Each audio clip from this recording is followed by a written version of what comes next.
Everybody wanna sing. Speak up, S-P-E-A-K. Speak up.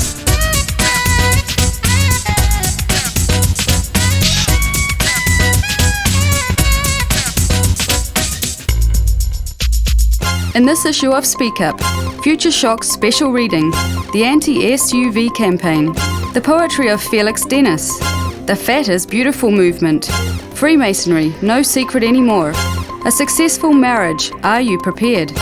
The British crime scene, a short story by Shirley Jackson and a song by the Ravenettes. Hi and welcome to issue 196 of Speak Up. We begin on page 4. Future Shock. Help for distracted drivers. The rate of automobile accidents caused by distracted drivers is destined to decline, thanks to a new invention to alert drivers before they go off the road. Called AutoV, this camera and computer combination can be attached to the dashboard of a car. When the car makes an unsignaled turn, this system emits a sound similar to the rumbling noise already caused by raised strips on roadsides. It will not go off if drivers indicate that they are changing lanes. A giant gets bigger.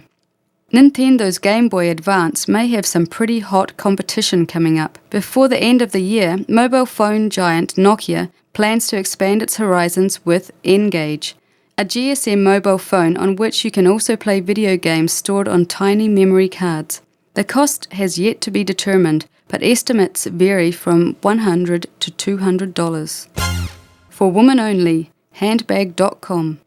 Though Women's Day has come and gone, here is a site that truly celebrates a gentler sex. The cleverly named www.handbag.com offers in-depth coverage of issues of great interest and importance to women.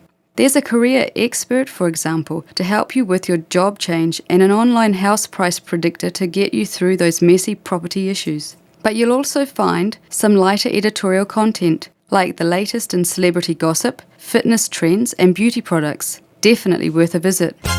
Humour or disrespect? Courage, passion, faith, petroleum, xenophobia. That's how one extremely popular satiric website, www.whitehouse.org, sums up the Bush administration. A lampoon of the White House's official website, www.whitehouse.gov, Whitehouse.org, has been under fire lately for its less-than-lovely portraits of Lynn Cheney, the Vice President's wife, that prompted the Vice President's office to send a letter to the site requesting that it remove her satiric biography, pictures and all. The site's response, to devilishly doctor her picture with this clown nose and black tooth. Shrimps to the rescue. American doctors are struggling to find an efficient way to combat the leading peril of the battlefield, bleeding to death. The most promising remedy, discovered only 18 months ago, but already approved by the US Food and Drug Administration, is a bandage made from a shellfish substance called chitosan. This shrimp cell dressing has the power to create its own clot without causing any allergic reactions. Already being manufactured for the Army by the Hemcon Company, it is expected to go into commercial production by this summer or next autumn.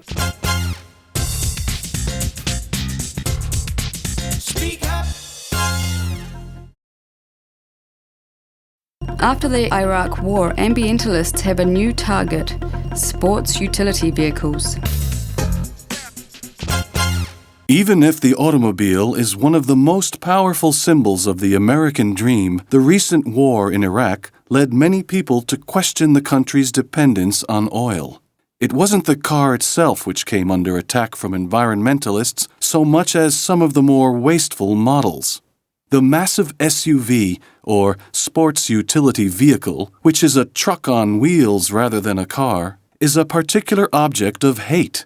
The Hummer, for example, gives you as little as 12 miles per gallon, whereas a Toyota Prius can do 52, and this led the Union of Concerned Scientists to observe, if everybody in the U.S. who drives an SUV drove a car instead, we could cut out Middle Eastern oil imports entirely. This connection between gas-guzzling automobiles and U.S. foreign policy also attracted the attention of Arianna Huffington, a left-wing journalist and author of the book Pigs at the Trough. Her anti-Bush stance has led her to being described as a glamorous version of Michael Moore, even if, until fairly recently, she was the darling of the Republican right. As a response to U.S. government attempts to equate buying illegal drugs with funding terrorism, Ms. Huffington helped create the Detroit Project. This was responsible for a series of satirical TV ads in which SUV owners broke down and cried as they confessed that their excessive fuel consumption was in fact funding Middle Eastern terrorism. And, America being America, religion has also gotten in on the act. Last year, the Evangelical Environmental Network launched a series of anti-SUV ads, which asked the question, what would Jesus drive? Yet most of the anti-SUV action is on the street. For the last 2 years, members of the Earth on Empty campaign have been distributing fake parking tickets to SUV owners, telling them that, in addition to wasting fuel, their vehicles cause pollution and are dangerous. Earth on Empty founder Myra Friedland explains. We did it in response to the Bush administration's foreign policy and their oil policy, and also just the impact that SUVs were having on our neighborhoods and the inconsistencies, the untruths that were being spread by the advertising, promoting them as being safer and great for the family when in fact they're unsafe and incredibly inefficient. I'm a visual artist, and my friend John is also an artist, and we had another friend, and we got together, and we were just so angry at the way the gluttony of the U.S. was just continuing to push this unfortunate policy of dependence on oil, and we really saw the link with SUVs. And we also saw how unnecessary they were in the city we lived in. We all lived in Boston, and some of us were avid cyclists, so we could really feel threatened by these things. So we got together, and we started thinking about what we could do to discourage people from buying them, let them know that not everyone thinks that bigger is better and that the American dream for everyone doesn't include ignoring your neighbors and ignoring the environment and basically telling everyone you don't care. So in Boston, one of the worst things you can get is a ticket for parking. They give them all the time. So we mimicked the design of the ticket, and we came up with some facts, which are very easy to find. Facts about SUVs' efficiency or lack thereof, their lack of safety, and just alternatives. Because a lot of these cars, people just want to have a fancy car, something with lots of bling bling. And so we thought, if you really want a luxury car, you can get a Mercedes. It gets better miles to the gallon. So we made the ticket, and we also made it a public art project where we got people together by word of mouth, and a lot of people came out, and we ticketed the whole city in a couple nights. And we got a lot of response. You know, some of it was positive, some negative. People told us to go live in Cuba, that we were communists. But I think that mostly is because philosophically we interpret the American dream a little differently. We don't think it means that you get to ignore everybody and have what you want, but we think it's a little more generous than that, and it's about being a good neighbor. Boston was also the home of Adam Weinstock, who has become one of the SUV ticketing movement's more visible members. He takes up the story. And I moved to New York City and felt like it's sort of the center of commercial excess in this country, and symbolically a significant place with tons of SUVs on roads that are not dirt roads, that don't demand SUVs, and polluting city streets that are already have too much smog and too much bad stuff in the air. And got my friends to get their friends together, and last May of 2002 we distributed close to 10,000 tickets in New York City, and since then have gotten both national media attention and international media attention to raise awareness about these issues. Earth on Empty members are convinced that their campaign is working, as Myra Friedlander explains. We wanted to get our message as far across the country as we could, and since then we've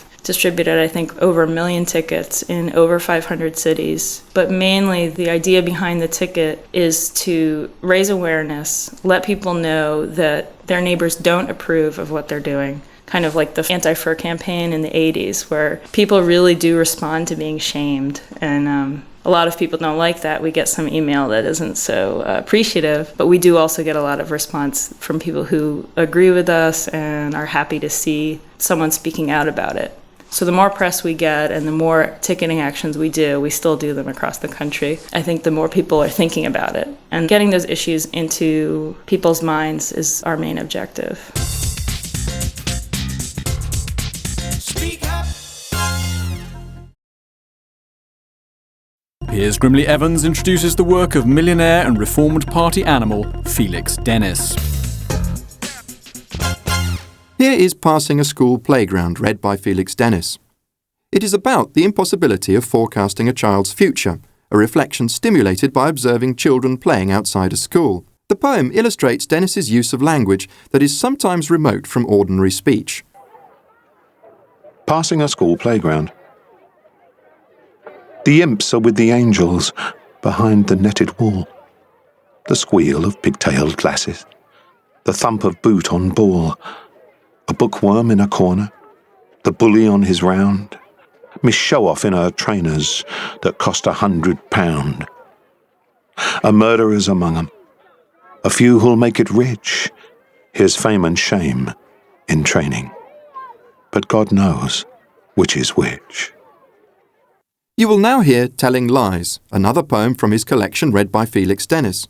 It points out that children are prohibited from lying to their mothers, although mothers habitually lie to their children. The examples he gives of these parental untruths are that Santa Claus delivers Christmas presents and the English tradition that a tooth fairy leaves a coin under a child's pillow in exchange for a lost tooth. Telling lies. All the angels up in heaven hang their shining heads to cry. Even Santa Claus grows solemn when you tell your mum a lie. And the fairies in the garden who leave silver for your tooth, they will whisper if you ask. Always tell your mum the truth. If you don't believe in fairies or that reindeer ever flew, you might murmur 3 Hail Marys for the lies your mum told you. Speak up. Walking is thoroughly recommended for fat people, but as Piers Grimley Evans discovered, they don't like being told what to do. Americans are fat. They're getting fatter, and as soon as they out-eat the South Sea Islanders, they will be the fattest people in the world. This alarming message from the journalist Greg Kritzer has helped promote the provocative bestseller Fatland. It reveals that 6 out of every 10 Americans are already overweight, and that, if they continue to expand at the current rate, by 2050 all of them will be. So what should they do about it? There is an obvious and a not-so-obvious answer to this question. Greg Kritzer provides the conventional solution. They should eat more carefully and do more exercise. He traces the expanding American waistline to Earl Butz, President Nixon's foul-mouthed Secretary of Agriculture, who drastically brought down food prices in the 70s by introducing subsidies for farming. The other great architect of obesity was David Wallerstein, the McDonald's executive who discovered supersizing, offering vast single portions of food so people eat the equivalent of the double helpings that they were too embarrassed to ask for. But the issue has another reaction. Not "I'm fat, so what can I do about it?" but "I'm fat, so what?" This is the line taken by fat activists and size awareness advocates. They believe that there is nothing wrong with being overweight. Negative attitudes towards larger people are simply prejudices that need to be fought. In this, they have the sympathy of many employment professionals.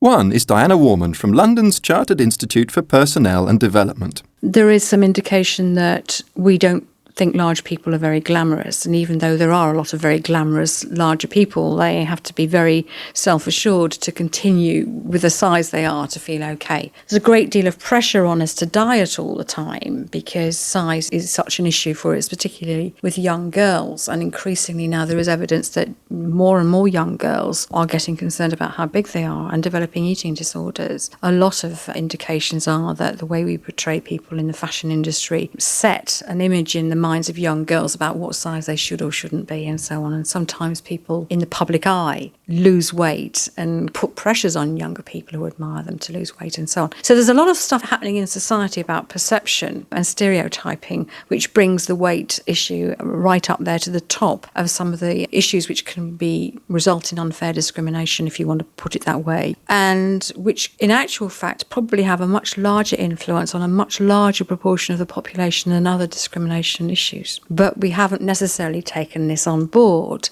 as mainstream as yet. But we know from evidence that we've gathered that it is an issue that keeps people out in the cold unnecessarily. In part, perhaps due to fat liberationists, the USA is changing its views on size. The fashion press, for instance, recently announced that fat is the new thin. According to American Vogue, the voluptuously curved Kate Winslet, Jennifer Lopez and Kelly Osbourne are much more attractive than stick-thin Hollywood stereotypes. There is also a popular backlash against the self-hating attitudes of an older generation that was inspired by feminism and sexual liberation to try to always be perfect and in control. The confrontation between attitudes may even lead to changes in the law. In the field of employment, Diana Warman already sees a battle brewing. There are all sorts of perceptions about size which make people think, well, you might not be suitable for this kind of job, and you get left out of the running, as it were. Image is an important thing these days, and we have heard recruitment specialists say, well, we really wouldn't want to put forward somebody who's very large to a client as an employer because they wouldn't want to consider them because it wouldn't fit in with their image. So that's a damaging thing. Sometimes colleagues feel larger people are lazy and won't make the right contributions and so on. There is another design feature actually coming into play here as well, because in the United States, where obesity is a serious issue, often furniture isn't designed to be strong enough to support heavy weights, and this causes serious exclusion problems. It sounds really corny, but chairs being not strong enough, doorways being too narrow, beds not being strong enough, and so on. So which way will the United States jump? America suddenly deciding to eat sensibly is hard to imagine, especially as its black and Hispanic minorities have never been critical of solid builds. On the other hand, the current fad for curves cannot be expected to last, and a growing lobby of overweight Americans like Greg Kritzer are getting increasingly worked up. Some have already tried to get McDonald's to compensate them for making them fat, which has been compared to suing Budweiser for making them sleep with ugly people, but it has certainly worried companies that market junk food to kids. And one crucial social factor seems destined to keep Americans trying to lose weight. Obesity, as Kritzer points out, is now, for the first time in history, the disease of the poor, not the rich. And, in an aspirational society, if the well-off can see their feet, everybody else will want to as well. Speak up. In Britain, Speak Up investigates what's going on with the Freemasonry. Bizarre costumes and strange secret ceremonies are still the way that many prominent lawyers, doctors and policemen like to relax. But for how much longer? Freemasonry, having attracted a large slice of professional males for centuries, faces an uncertain future. Recruitment is now falling so fast that for the first time in 300 years, American Masons are advertising to attract new members. This March in New York, against all precedent, they even carried out controversial group initiations. To find out why the craft is in crisis, and if it is, whether anyone should care, I spoke to Dr. Prescott, a historian at the Centre for Research into Freemasonry at the UK's University of Sheffield. He told me what is going wrong. It confronts a lot of important issues, I think, now, and the issues really are those of confronting what's a fairly old-fashioned sort of fraternal organisation in a modern society. Membership peaked after the Second World War, is now starting to tail off slightly, so that poses an issue. But there's the broader issue of how something that is very much dependent on people giving, on voluntary effort and involvement, and those very old-fashioned social values, of how that fits into modern society, how it adjusts to a modern society. In America, mass initiations are now planned so that people can go through all the knowledge that you get through a number of years, often in England, in a day, so that people can sort of sign up and feel that they're fully signed up to it. Is that appropriate? It's difficult to say. Whether in the past, something that involved giving up quite a considerable amount of time, involved learning ritual and quite a lot of effort in order to make one's way into membership of the organisation, whether people are willing to do that nowadays in a much more pressured society, and whether it's appropriate to offer it in a more kaleidoscope sort of way. But despite its problems, Freemasonry remains a significant social movement. The world's 4 million Masons still meet regularly in local lodges to perform rituals that celebrate the great architect through the metaphor of building, as they have done for centuries. The difference today is that these ceremonies are no longer secret. Descriptions appear in books and on the internet, along with closely guarded passwords and the famous Masonic handshakes. For Masonic organisations, this is not entirely welcome. Since it first appeared in Scotland, where it is still most prevalent, as a form of trade union for building workers, Masonry has required secrecy. And it remained a key feature when Freemasonry took off as an upper-class leisure pursuit in the 18th century. Dr. Prescott explains how the movement developed. Its origins seem to lie in the medieval stone guilds. The earliest wider development of these seems to have taken place in Scotland, and from Scotland to have spread down to England. And the modern history of Freemasonry began in 1717. The big event is the foundation of a Grand Lodge in London by 4 lodges in London who established this umbrella organisation which could issue new warrants for the establishment of new lodges. And from that, there was a very rapid growth of Freemasonry through England. From Britain, it spread particularly through lodges associated with military regiments very rapidly through Europe and then through the British Empire, so that there were probably something like 100,000 Masons in Europe by the time of the French Revolution. And then that saw the development of further national lodges from there and the establishment of an organisation that now reckons something probably near 4 million Masons across the world. But Freemasonry never spread without attracting curiosity, ridicule and even persecution. There is no shortage of extremely famous Masons, such as George Washington, Oscar Wilde, Mozart, Winston Churchill and 7 recent American presidents. But the movement has always had plenty of critics. In the 18th century, suspicions were first raised by the exclusion of women. Mistrust then intensified with papal denunciation and accusations of starting the French Revolution. In the 19th century, conspiracy theorists decided Masons were working with Jews to establish a world government, a view shared by fascist governments in the 1930s. And today, Freemasonry remains under attack, regarded as a business mafia that corrupts local government, the police force and the legal system to give its members unfair advantages, even if Dr. Prescott disagrees. I think it's not a sort of helpful way of looking at it in that way, partly because historically there's no reason to think that that was necessarily the case. No particular evidence to suggest that. The other is I think it actually oversimplifies the wide variety of motivation that people can have. There are in Britain probably somewhere over 500,000 Masons, all told. And in that large number of people, they're going to have a different variety of motives for wanting to join. I'd definitely say there's a wide range of motives in such a large group of people, and that you can't necessarily fix on one as being a primary motive, any more than you could if you looked at, say, the membership of a large church or something like that, where you'd have a lot of people joining for different reasons, some of which might be highly spiritual, some of which might be quite practical and down to earth. On hearing his views, cynics might suspect that Dr. Prescott is himself a Mason. He isn't.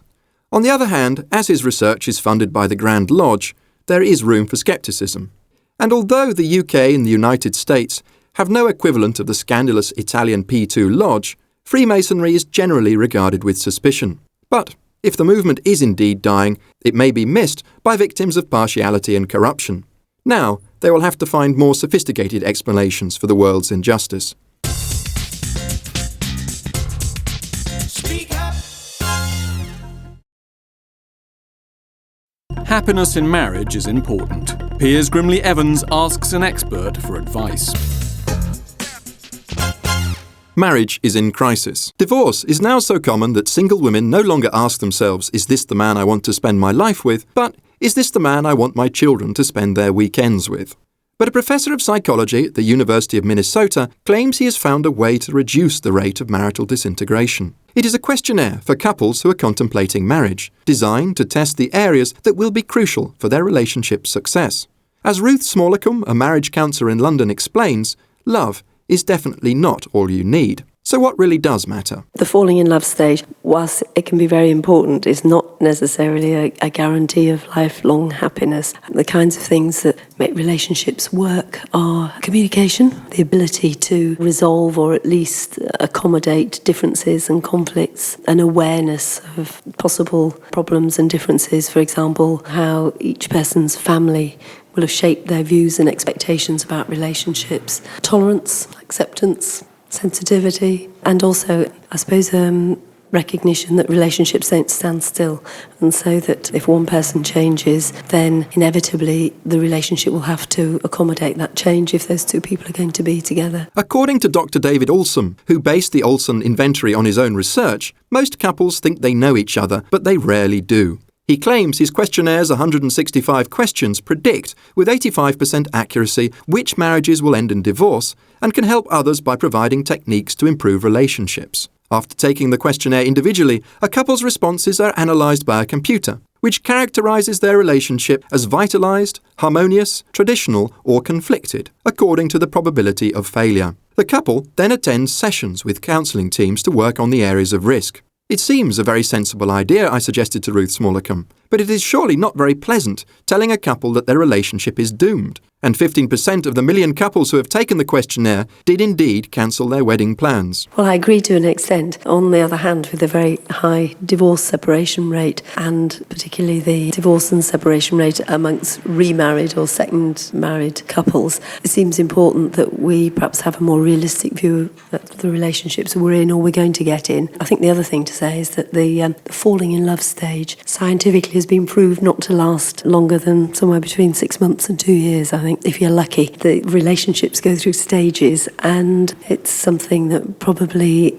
many of us are not aware about, certainly when we're in the in-love stage, and they certainly don't teach us at school. So I think it's educational rather than anything else. Statistics in the United States and the United Kingdom, where the Olson inventory is now arriving for the first time, certainly suggest that a new approach to marriage is necessary. Half of marriages end in divorce. Even most newlyweds doubt their marriages will last, and after 10 years, only a quarter of couples describe themselves as happily married. Each year, over 1 million American children are affected by divorce. And songs about their parents' separation from Kurt Cobain, Eminem, Papa Roach, Blink-182, Pearl Jam, and Pink, to name a few, suggest this can be traumatic. Still, as Ruth Smallacombe puts it, even if marriage is not perfect, we haven't found anything better to replace it. Unmarried couples are even more likely to split. So, she argues, let's keep getting married, but let's do it with a new approach. And no, it's not anti-romantic. I'm not sure whether you can't be romantic and realistic at the same time. And I would have thought that you can fall in love with an image, but you can also fall in love with the real person. And if you fall in love with the real person, or you can allow the other person to be a human being, then you've probably got a better chance of survival. So no, I don't think it's at all anti-romantic. It's just we're not used to it. We're just not used to doing it this way. You know, we usually get into relationships and learn by experience. Speak up. Agatha Christie and Sherlock Holmes are two famous names from the British crime scene. Speak Up investigates. Britain is famous for its crime writers, many of whom have found inspiration in its cities and countryside, whether it be the London fog of Arthur Conan Doyle's Sherlock Holmes stories or the wild coastline of Agatha Christie's Devon. This tradition continues today. Ian Rankin, for example, has set his Inspector Rebus series in the Scottish city of Edinburgh. I'd found the crime novel to be the perfect form for writing books about the state of modern society in modern Scotland. I mean, I wrote the very first one to try and tell people in the wider world that there was more to Edinburgh than Greyfriars Bobby, the castle, tartan, shortbread and whiskey, that there was actually a real living, breathing city. And in the 80s, when I was living there, with real living, breathing problems. I mean, it had the worst AIDS and heroin rates in Western Europe per capita. And yet everybody was ignoring that and going along as though it was still this great historic capital.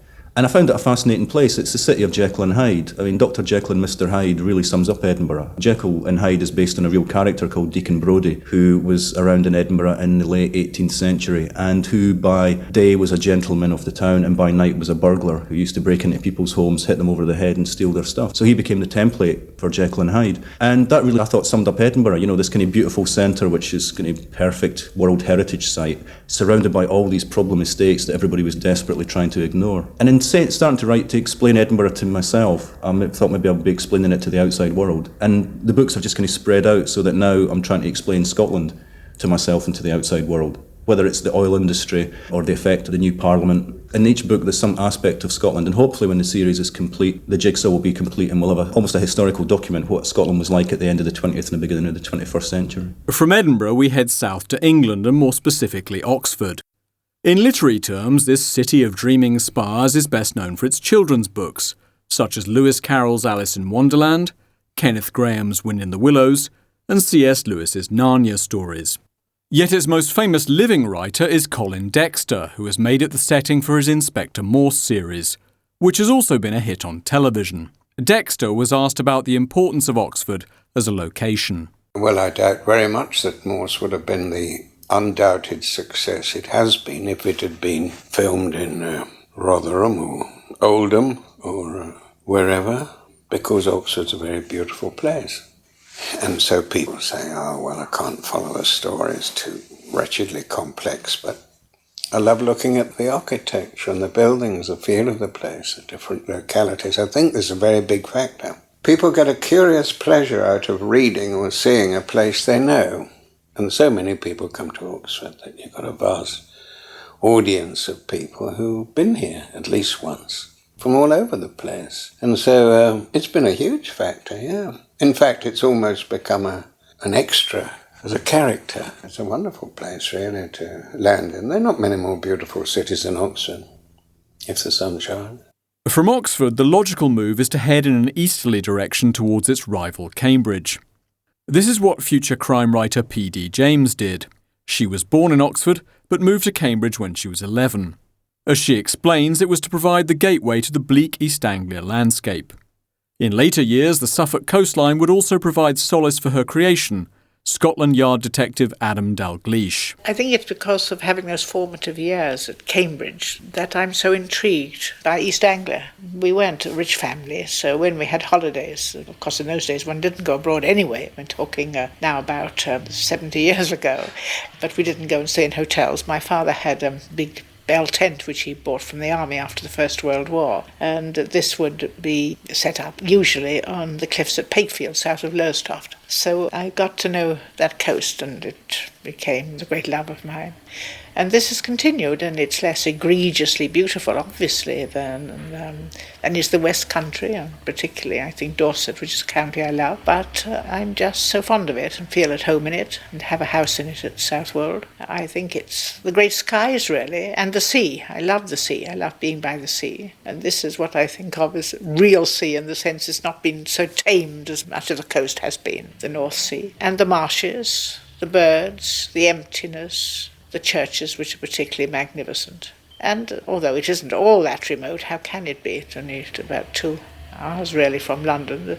The sense of being in a place rather alien and totally apart. So that quite a number of the books are either set there or some part of the book, some part of the story, some part of the plot occurs in East Anglia, and either Norfolk or Suffolk. P.D. James mentioned Dorset in the southwest of England.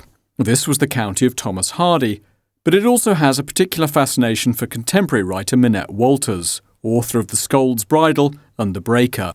She was asked what the area had to offer to the crime writer. Well, me, because I'm not sure anybody else is writing about it. So, most people like towns, you see, and I don't. I much prefer a claustrophobic environment. So Dorset, for example, compared with other counties in this country, is very underpopulated.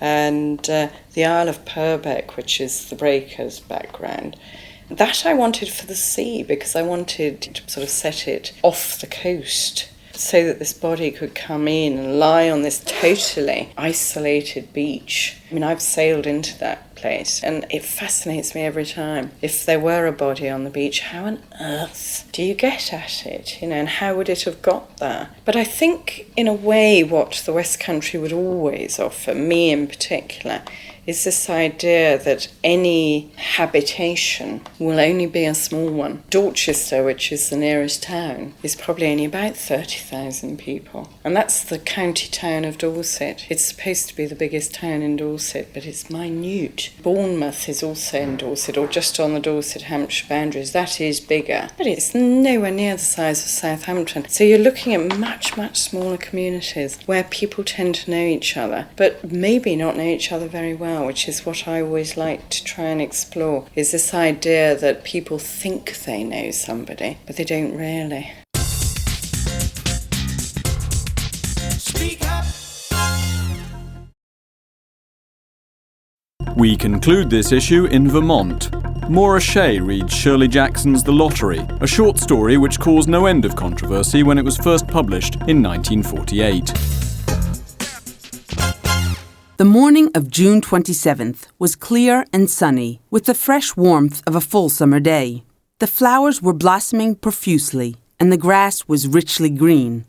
The people of the village began to gather in the square, between the post office and the bank, around 10 o'clock. In some towns, there were so many people that the lottery took 2 days and had to be started on June 20th. But in this village, where there were only about 300 people, the whole lottery took less than 2 hours. So it could begin at 10 o'clock in the morning and still be through in time to allow the villagers to get home for noon dinner. The children assembled first, of course. School was recently over for the summer, and the feeling of liberty sat uneasily on most of them. They tended to gather together quietly for a while before they broke into boisterous play, and their talk was still of the classroom and the teacher, of books and reprimands. Bobby Martin had already stuffed his pockets full of stones, and the other boys soon followed his example, selecting the smoothest and roundest stones. Bobby and Harry Jones and Dickie Delacroix, the villagers pronounced this name Delacroix, eventually made a great pile of stones in one corner of the square and guarded it against the raids of the other boys. The girls stood aside, talking among themselves, looking over their shoulders at the boys, and the very small children rolled in the dust or clung to the hands of their older brothers or sisters. Soon the men began to gather, surveying their own children, speaking of planting and rain, tractors and taxes.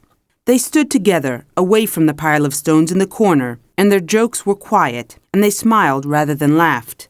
The women, wearing faded house dresses and sweaters, came shortly after their menfolk. They greeted one another and exchanged bits of gossip as they went to join their husbands. Soon the women, standing by their husbands, began to call to their children, and the children came reluctantly, having to be called 4 or 5 times. Bobby Martin ducked under his mother's grasping hand and ran, laughing back to the pile of stones. His father spoke up sharply, and Bobby came quickly and took his place between his father and his oldest brother. The lottery was conducted, as were the square dances, the teen club, the Halloween program, by Mr. Summers, who had time and energy to devote to civic activities. He was a round-faced, jovial man, and he ran the coal business, and people were sorry for him, because he had no children and his wife was a scold. When he arrived in the square, carrying the black wooden box, there was a murmur of conversation among the villagers, and he waved and called, "Little late today, folks." The postmaster, Mr. Graves, followed him, carrying a 3-legged stool, and the stool was put in the center of the square, and Mr. Summers set the black box down on it. The villagers kept their distance, leaving a space between themselves and the stool. And when Mr. Summers said, "Some of you fellas want to give me a hand?" there was a hesitation before 2 men, Mr. Martin and his oldest son Baxter, came forward to hold the box steady on the stool while Mr. Summers stirred up the papers inside it. There was a great deal of fussing to be done before Mr. Summers declared the lottery open. There were the lists to make up of heads of families, heads of households in each family, members of each household in each family. There was the proper swearing in of Mr. Summers by the postmaster as the official of the lottery. At one time, some people remembered, there had been a recital of some sort, performed by the official of the lottery, a perfunctory tuneless chant that had been rattled off duly each year. Some people believe that the official of the lottery used to stand just so when he said or sang it. Others believe that he was supposed to walk among the people, but years and years ago this part of the ritual had been allowed to lapse. There had been also a ritual salute, which the official of the lottery had had to use in addressing each person who came up to draw from the box. But this also had changed with time. Until now it was felt necessary only for the official to speak to each person approaching. Mr. Summers was very good at all this. In his clean white shirt and blue jeans, with one hand resting carelessly on the black box, he seemed very proper and important as he talked interminably to Mr. Graves and the Martins.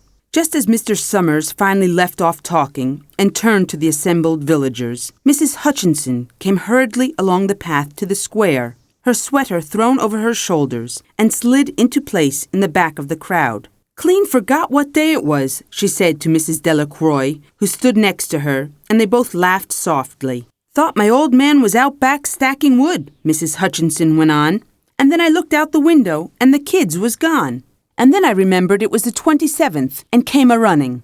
She dried her hands on her apron, and Mrs. Delacroix said, "You're in time, though. They're still talking away up there." Mrs. Hutchinson craned her neck to see through the crowd and found her husband and children standing near the front. She tapped Mrs. Delacroix on the arm as a farewell and began to make her way through the crowd. The people separated good-humoredly to let her through. 2 or 3 people said, in voices just loud enough to be heard across the crowd, "Here comes your Mrs. Hutchinson. And Bill, she made it after all." Mrs. Hutchinson reached her husband, and Mr. Summers, who had been waiting, said cheerfully, "Thought we were going to have to get on without you, Tessie." Mrs. Hutchinson said, grinning, "Wouldn't have me leave 'em dishes in the sink now, would you, Joe?" And soft laughter ran through the crowd as the people stirred back into position after Mrs. Hutchinson's arrival. A sudden hush fell on the crowd as Mr. Summers cleared his throat and looked at the list. "All ready?" he called. "Now I'll read the names, heads of families first, and the men come up and take a paper out of the box. Keep the paper folded in your hand without looking at it until everyone has had a turn. Everything clear?" The people had done it so many times that they only half listened to the directions. Most of them were quiet, wetting their lips, not looking around. Then Mr. Summers raised one hand high and said, "Adams." A man disengaged himself from the crowd and came forward. "Hi, Steve," Mr. Summers said, and Mr. Adams said, "Hi, Joe."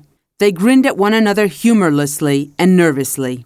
Then Mr. Adams reached into the black box and took out a folded paper. He held it firmly by one corner as he turned and went hastily back to his place in the crowd, where he stood a little apart from his family, not looking down at his hand. "Allen," Mr. Summers said, "Anderson, Bentham.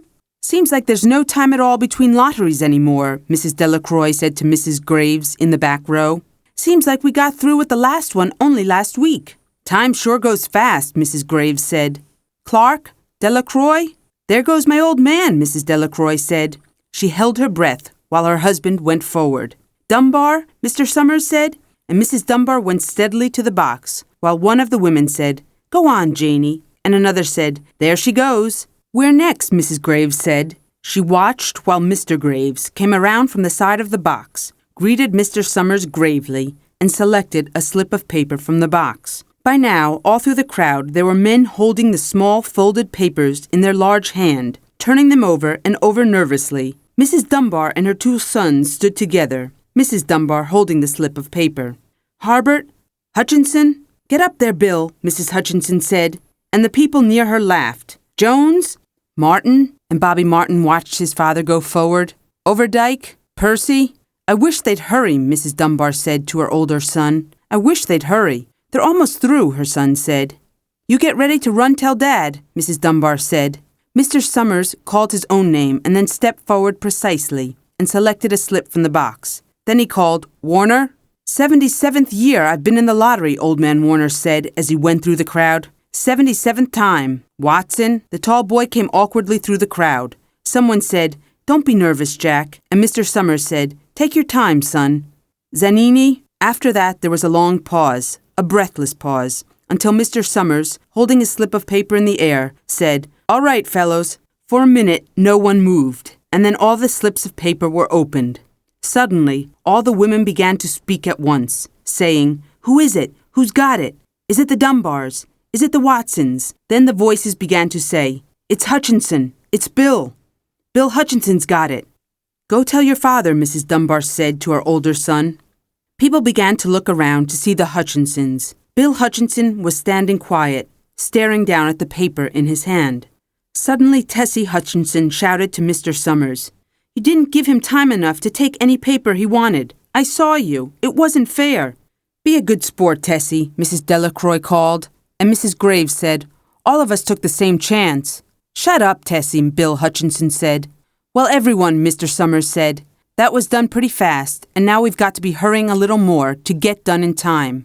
He consulted his next list. "Bill," he said, "you draw for the Hutchinson family. You got any other households in the Hutchinsons?" "There's Don and Eva," Mrs. Hutchinson yelled. "Make them take their chance." "Daughters draw with their husbands' families, Tessie," Mr. Summers said gently. "You know that as well as anyone else." "It wasn't fair," Tessie said. "I guess not, Joe," Bill Hutchinson said regretfully.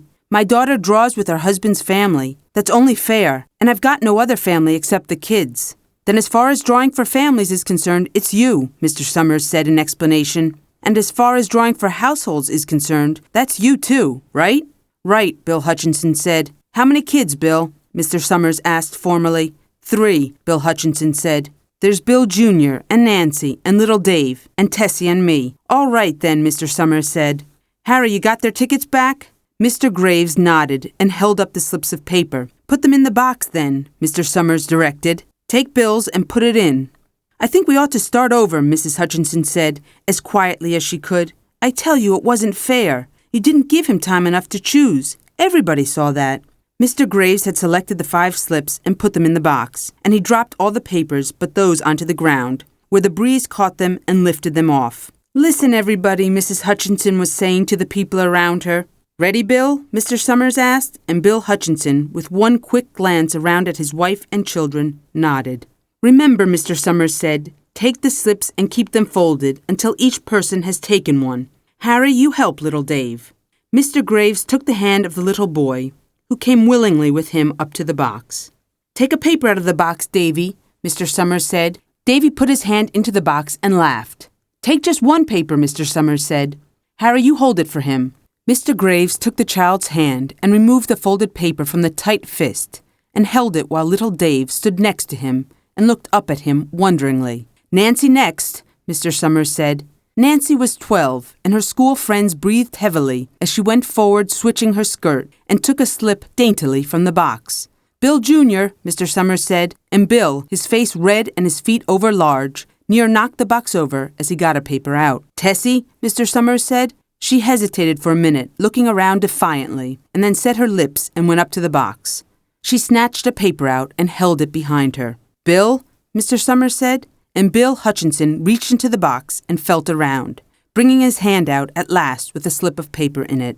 The crowd was quiet. A girl whispered, I hope it's not Nancy, and the sound of the whisper reached the edges of the crowd. It's not the way it used to be, Old Man Warner said clearly.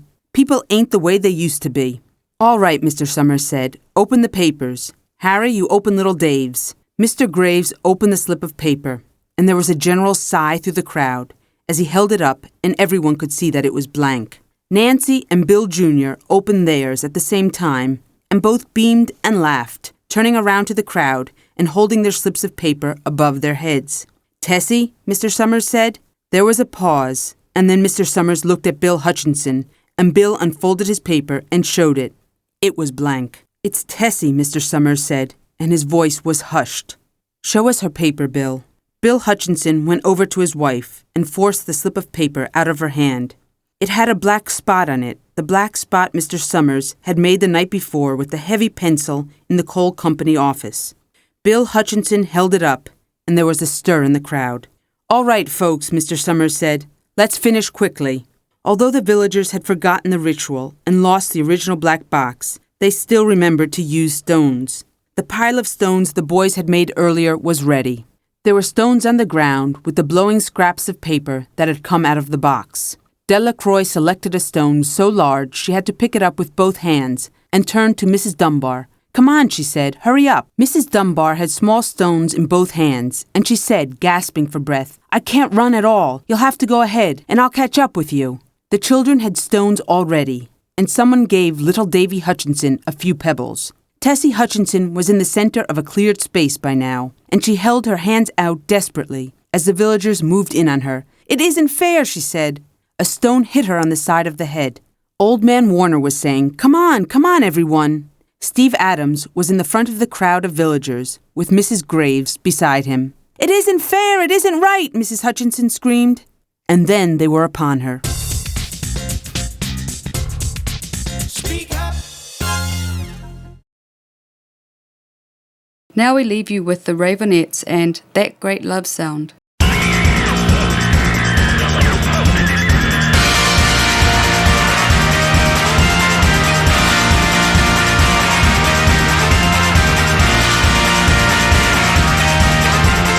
Changing the stride when you know I'm behind you.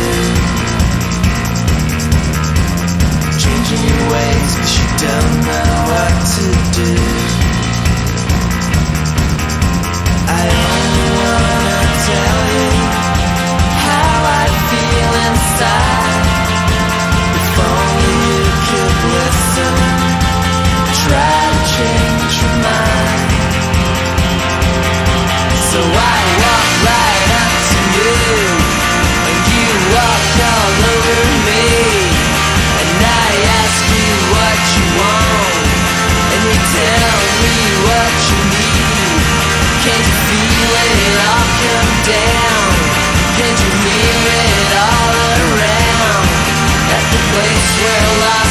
found. That great love sound. Talking to you makes me wanna shake and shout. Makes me wanna shake and shout. Touching you makes me wanna come right out.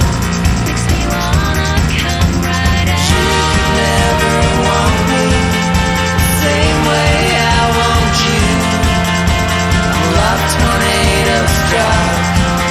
I don't know what to do. So I walk right up to you, and you walk all over me. And I ask you what you want, and you tell me what you need. Can't you feel it all come down? Can't you hear it all around? At the place where lost is found. That great love sound.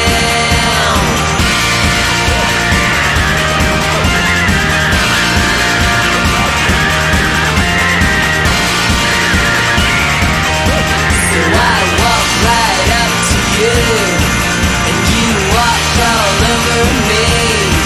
And I ask you what you want, and you tell me what you need.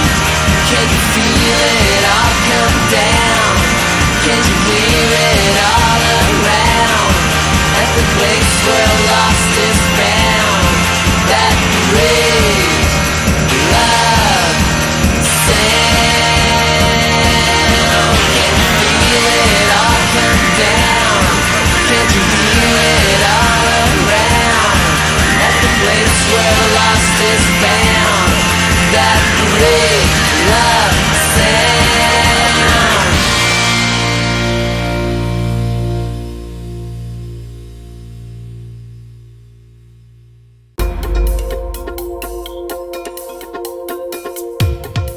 That's all for now, folks. See you again next month.